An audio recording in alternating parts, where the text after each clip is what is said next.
Well, hello. My name is Michael Franklin, and I teach in the English department here at Swansea University. Sir William Jones, 1746 to 94, was the foremost Orientalist of his generation and one of the greatest intellectual navigators of all time. He radically redrew the map of European thought. He was the son of a brilliant mathematician, another William Jones, who left a humble Anglesey cottage to become a friend of Halley and Newton, and eventually vice president of the Royal Society. At Oxford, his son, Orientalist Jones, employed an Arabic and then an Indian scholar to advance his researches, subsidizing this by tutoring young Viscount Althorp, brother of Georgiana, Duchess of Devonshire, and ancestor of Princess Diana, the People's Princess. Jones is an attractive and intensely colourful figure. Elected at 26 to Dr. Johnson's celebrated literary club, his friends represent a roll call of late 18th century literati. Johnson, Boswell, Reynolds, Benjamin Franklin, Priestley, Richard Price, Burke, Hastings, Zoffany, Gibbon, Goldsmith, Sheridan, Fox, Pitt, John Wilkes. But unlike many of his friends, Jones firmly believed in universal manhood suffrage. His democratic views and support for American independence delayed his appointment to the Calcutta bench for 5 long years.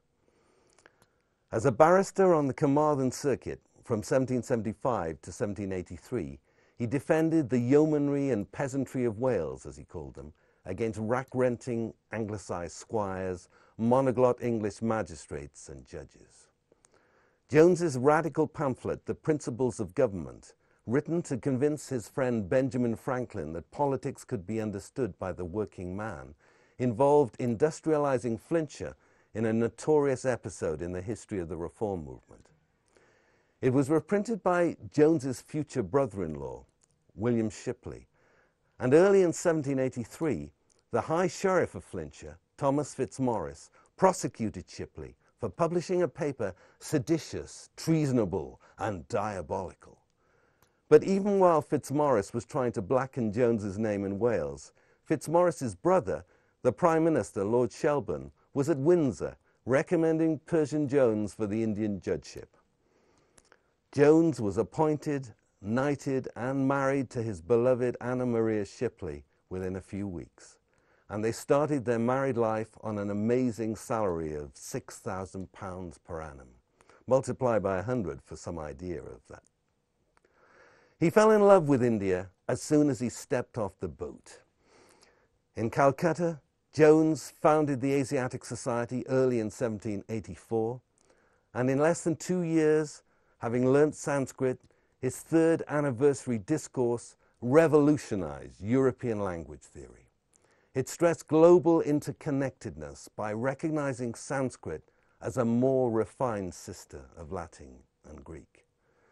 This introduced startling ideas of linguistic and familial relationship between British rulers and their black subjects, as the stubbornly enlightened continued to call the Indians. 3 years later, Jones, now as poet-translator, enabled the beauteous Shakuntala, daughter of a Brahmin rishi, to embody that Indian refinement in all her seductive elegance.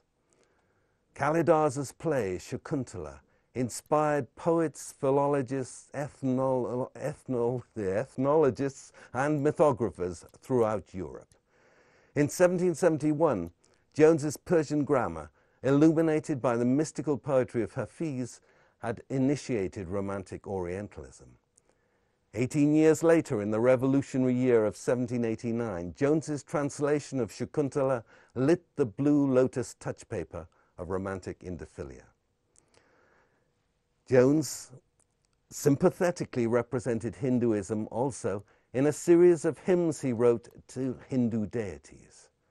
These poems explored analogies between poetic and divine acts of creation and perception, foreshadowing and facilitating romantic obsessions with beauty, power, and knowledge. Jones provided fascinating materials and formative models for the Orientalizing of Landor, Coleridge, Southey, Byron, Shelley, and Tom Moore. And he did all this while tirelessly working on his major project, the preparation of an exhaustive digest of Hindu and Muslim law, a foundation stone of the policy of legitimizing British rule through the recovery of native traditions. He's remembered today with great affection throughout the Indian subcontinent as a man who facilitated India's cultural assimilation into the modern world. Orientalist Jones helped to build India's future on the immensity, sophistication, and pluralism of its past. Okay. Now this one's we'll try it. Okay.